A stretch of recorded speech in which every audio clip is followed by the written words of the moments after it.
Ya, untuk analisis kali ini ada 3 pengujian. Yang pertama Chi-square, terus yang kedua adalah validitas reliabilitas, kemudian yang ketiga adalah normalitas. Jadi nanti ini menggunakan data yang final ya, sudah dengan validitas reliabilitas. Jadi datanya itu sebenarnya sama saja, cuma untuk ini, untuk yang validitas reliabilitas itu nanti ada penambahan ini data dari total score. Jadi penjumlahan dari uh, AE sampai dengan TBU. Jadi nanti dijumlahkan semua nilainya berapa. Nah, ini untuk data validitas reliabilitas. Tapi untuk secara keseluruhan ini datanya masih sama ya, yang ini cuma ada penambahan ini aja. Oke. Jadi setelah persiapan data seperti ini, untuk yang pertama kita lakukan adalah uji Chi-square terlebih dahulu. Caranya klik analyze, kemudian descriptive, kemudian cross tab. Nah, seperti ini. Nah, kemudian jadi nanti ini TB usia kita masukkan ke kolom dengan mengklik tombol yang ini, tanda panah yang ini. Kemudian untuk AC eksklusif sampai dengan RPI kita masukkan ke row. Jadi kita blok saja seperti ini. Jadi klik yang pertama ini, tekan shift, kemudian klik yang RPI ini. Nah, seperti ini, lalu kita pindahkan ke row. Setelah seperti ini, lalu kita klik statistik, kita centang Chi-square, kontingensi koefisien, gamma, kemudian risk.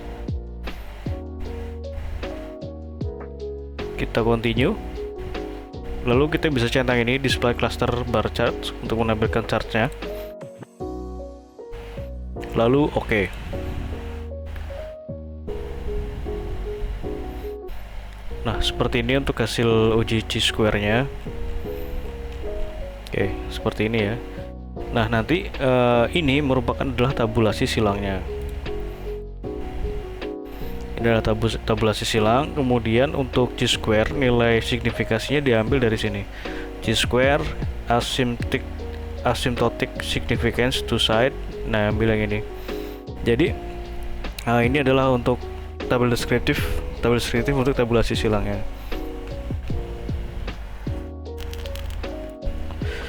Nah, pada tabel ini kita bisa ketahui, jadi untuk AC eksklusif contohnya seperti ini ya cara bacanya. Yang tidak AC itu yang mengalami stunting ada 20 orang. Tapi untuk yang tidak stunting, yang tidak AC dan tidak stunting atau normal, tidak AC normal, itu adalah 15 orang. Kemudian AC eksklusif yang menggunakan AC yang stunting ada 22 orang. Yang normal, AC normal adalah 27. Jadi seperti itu untuk cara membacanya. Nah, kemudian untuk Chi-square, percent Chi-square ini, asymptotic to side yang ini. Jadi ini untuk melihat signifikasi apakah ada pengaruh dari AC eksklusif ini terhadap stunting ya, atau TB usia ini. Nah, di sini kita bisa lihat kalau dinyatakan signifikan itu jika nilainya ini di bawah 0,05. Nah, ini nilainya adalah 0,268. Artinya di sini tidak terdapat perbedaan yang signifikan atau tidak terdapat pengaruh yang signifikan antara pengaruh AC eksklusif terhadap TB usia. Nah, untuk lebih mudahnya kita lihat ya dari interpretasi yang sudah saya buat seperti ini. Nah, oh ya, nanti pengujiannya juga sekalian dengan regresi logistik ya, supaya jadi satu video. Jadi seperti ini. Nah, ini untuk p-value nya ya, yang tadi itu. Nah, p-value yang ini. Nah, kemudian untuk risk estimate atau nilai OR. Nah, ini yang dilihat tadi nilai ininya saja, OR ini. Nah, OR ini diambil dari ini odds ratio. Odds ratio kalau di hasil outputnya ini di sini odds ratio for AC. Nah, ini adalah nilai dari OR-nya. Oke, seperti itu. Dan untuk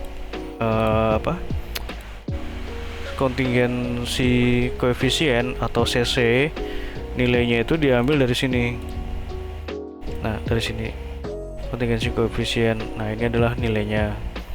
Jadi ini nilainya adalah 0,120. Nah, kita lihat di sini di lampirannya 0,120 ini berada di kategori mana. Nah, kalau ini kategorinya adalah sangat lemah. Jadi seperti itu untuk uji chi-square.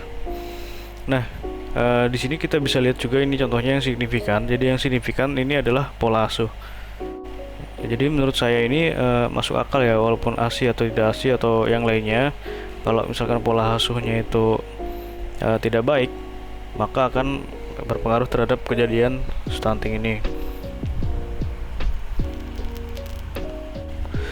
Nah, di sini kita bisa lihat untuk pola asuh terhadap kejadian stunting ini, p-value-nya adalah 0,28. Ya, ini di bawah 0,05, artinya pola asuh ini berpengaruh signifikan terhadap TB usia. Jadi semakin tidak baik pola asuhnya, maka nilai stuntingnya juga akan semakin meningkat. Jadi kejadian stuntingnya akan semakin meningkat.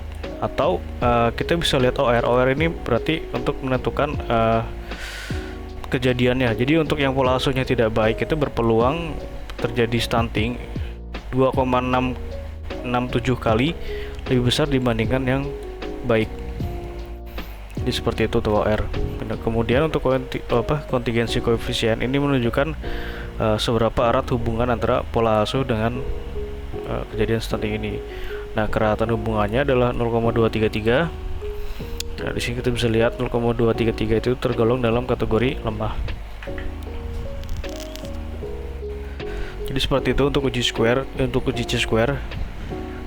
Nah, untuk yang lain-lainnya ini cara membacanya sama ya, seperti itu. Nah, ini ada beberapa nilai yang tidak keluar.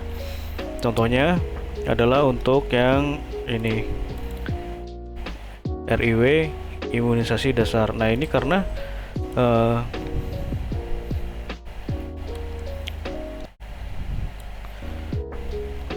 ini jawabannya itu semuanya sama. Ini semuanya sama. Kemudian yang tidak keluar nilainya adalah RBBL ini karena semua jawabannya itu adalah sama. Nah, seperti itu. Dan kemudian di sini juga ada beberapa yang tidak ada nilai OR-nya. Nah, contohnya adalah pendidikan orang tua. Nah, di sini tidak ada nilai OR. Nah, nilai OR ini tidak muncul karena OR ini hanya muncul pada tabel yang 2x2 seperti ini. Itu akan muncul. Namun pada tabel 2x2 yang ini, jadi riwayat penyakit dan TB usia ini juga tidak muncul karena ini dikarenakan ini ada dua nilai yang 0 atau tidak ada nilainya. Nah, ini harus ada nilainya supaya nanti OR-nya itu bisa muncul. Jadi cuma tidak masalah untuk ini. Yang penting itu adalah nilai dari p-value-nya ini. Nah, dari beberapa variabel ini kita bisa lihat bahwa yang berpengaruh adalah pola asuh dan riwayat infeksi penyakit. Seperti itu. Untuk yang penyakit ini pengaruhnya kuat ya, 0,7. Kategorinya kuat. Jadi seperti itu untuk uji chi-square. Nanti untuk lengkapnya bisa dilihat dari interpretasi yang saya sudah buat. Kemudian kita ke regresi logistik. Oke, untuk regresi logistik caranya klik analyze, kemudian regression seperti ini, lalu klik binary logistik. Nah, kita masukkan TB usia ini, TBO ini ke dalam dependent, kemudian seluruh variabelnya ini kita masukkan ke covariate seperti ini, lalu klik OK. Nah, seperti ini. Nah, nanti yang dilihat itu adalah nilai dari model summary ini. Jadi seberapa besar pengaruhnya nanti dilihat dari Cox and Snell R-square-nya. Kemudian untuk signifikasinya dilihat dari ini, dari tabel ini ya. Nah, dari tabel ini pun dapat diketahui seperti ini. Jadi untuk uji regresi logistik, di sini kita bisa ketahui seberapa besar pengaruh dari keseluruhan variabel ini ya, variabel X ini terhadap variabel Y. Nah, besarnya pengaruh itu adalah 0,75 atau 75%. Sedangkan untuk 25% lainnya, kejadian stunting itu dipengaruhi oleh variabel lain di luar dari model penelitian. Nah, untuk pengujian regresi logistik ini pun juga sama hasilnya. Jadi ada dua variabel yang berpengaruh signifikan terhadap kejadian stunting itu. Jadi yang pertama itu adalah pola asuh, kemudian riwayat penyakit. Nah, ini dilihat dari nilai signifikasinya ini. Jadi dikatakan signifikan jika dikatakan berpengaruh signifikan jika nilai signya ini di bawah 0,05. Jadi seperti itu ya. Ya, seperti itu untuk uji regresi logistik. Kemudian kita lakukan pengujian validitas reliabilitas. Nah, untuk validitas reliabilitas ini nanti kita gunakan ini ya, TS ini, total score ini. Caranya, klik analyze, kemudian correlate, bivariate. Nah, kita masukkan ini seluruhnya. Jadi dari AC eksklusif, AE sampai dengan total score. Kita masukkan seperti ini, lalu kita klik OK. Nah, ini adalah uji validitasnya. Nah, untuk validitas ini yang dilihat adalah tabel yang ujung ini, yang total score ini. Jadi yang kita bisa lihat ini, jika ada tanda bintang 2 di belakang ini untuk percent correlation, bintang 2 seperti ini, tandanya itu adalah signifikan, atau yang biasa saya gunakan itu adalah melihat nilai dari sig to tail-nya ini. Nah, sig to tail ini harus di bawah 0,05 baru dikatakan valid ya. Nah, di sini kita bisa lihat untuk pengujian korelasi ini. Nah, seperti ini. Kita lihat yang sudah saya interpretasikan saya supaya lebih mudah. Nah, di sini ada dua nilai yang kita perhatikan, jadi R, yaitu dari percent correlation ini atau nilai korelasinya, kemudian nilai signya, ya kita fokus ke nilai signya saja. Cuma kalau misalkan mau dilihat nilai R-nya, ini saya sudah cantumkan untuk R tabelnya. Jadi bisa dilihat di sini untuk R tabelnya, kemudian untuk R hitungnya ini adalah ini. Nah, R bintang-bintangnya ini adalah R hitung. Nah, di sini ada dua variabel yang tidak ada nilainya atau tidak bisa dihitung, yaitu sama seperti tadi. Jadi imunisasi dasar ini tidak bisa dihitung nilainya karena nilai jawabannya semua. Kemudian riwayat berat bayi lahir juga ini error, tidak ada nilainya. Nah, kita lihat di sini nilai signifikasinya yang tidak error ini adalah 0,00, artinya ini di bawah 0,05, maka dinyatakan valid ya. Kemudian untuk uji reliabilitas, caranya klik analyze, kemudian scale, reliability analysis. Nah, di sini kita masukkan AE sampai dengan TBU. Jadi untuk total score ini kita tidak dimasukkan ya. Jadi begitu untuk pengujian reliabilitas ini. Jadi perbedaannya dengan uji validitas, yaitu kalau validitas itu seluruhnya dimasukkan, untuk reliabilitas itu hanya sampai dengan variabel terakhir ini. Jadi AE sampai dengan TBU saja. Kita klik tombol ini, kemudian lalu kita klik OK. Nah, ini adalah uji reliabilitasnya. Yang dilihat adalah nilai dari kerobak alfa. Ya, ini sudah saya buat interpretasinya. Jadi kerobak alfa ini harus di atas 0,60 baru dikatakan reliable. Nah, ini untuk data penelitian itu memiliki nilai kerobak alfa 0,691, maka dinyatakan reliable. Nah, kemudian yang terakhir adalah uji normalitas. Caranya klik analyze, kemudian non parametric test, legacy dialog, one sample KS.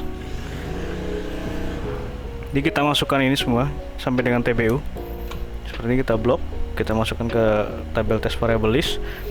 Kemudian exact, kita centang Monte Carlo continue. Jadi Monte Carlo itu untuk mengambil keputusan alternatif ya, selain dari nilai dari Kolmogorov-Smirnov-nya. Lalu kita klik OK. Nah, ini adalah nilai dari uji normalitasnya. Yang dilihat di sini adalah nilai dari asim sig to tail dan Monte Carlo sig. Nah, ini Monte Carlo sig nih. Jadi ini adalah untuk yang nilai signifikasi dari Kolmogorov-Smirnov, kemudian Monte Carlo adalah yang ini, yang bawahnya ini. Nah, ini dikatakan normal jika salah satu atau keduanya ini nilainya di atas 0,05. Nah, di sini kita bisa lihat untuk uji normalitas, seluruh variabelnya itu, seluruh variabel penelitian ini memiliki nilai signya itu, baik Monte Carlo maupun nilai dari Kolmogorovnya itu adalah 0,00, artinya di bawah 0,05. Maka data penelitian ini dikatakan tidak terdistribusi normal. Ya, ada dua ini yang error, ya, seperti biasa, karena nilai jawabannya itu sama semua. Nah, ini nanti hasil dari analisis ini bisa kita copy ke dalam aplikasi Microsoft Excel untuk mempermudah interpretasinya. Jadi nanti seperti ini contohnya ya, kita blok, kita copy seperti ini, lalu kita tinggal paste saja. Ya, seperti ini kita paste, lalu kita buat interpretasinya. Ini yang sudah saya buat. Oke, sekian untuk pengujian Chi-square, regresi logistik, validitas reliabilitas, dan normalitas. Terima kasih.